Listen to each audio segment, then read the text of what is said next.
Sementara itu, jajaran Polsek Slemadeg Barat menghimbau pedagang di Pasar Senggol Surabrata untuk selalu mentaati protokol kesehatan. Selain itu, petugas juga memberikan sembako sebagai wujud meringankan beban pedagang kecil di tengah PPKM darurat.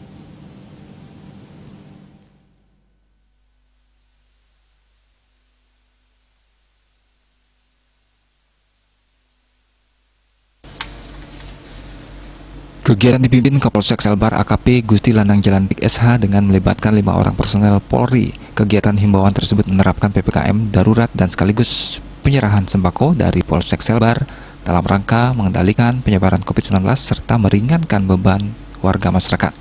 Kegiatan dilakukan berdasarkan instruksi Mendagri nomor 18 tahun 2021, SE Gubernur Bali nomor 10 tahun 2021, serta SE Bupati Tabanan nomor 517/10/BPBD.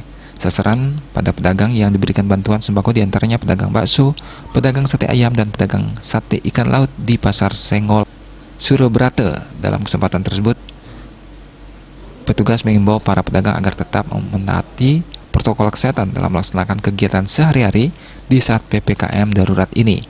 Jam buka sampai 20.00 WITA serta tidak melayani makan di tempat. Raiswantara, Bali TV.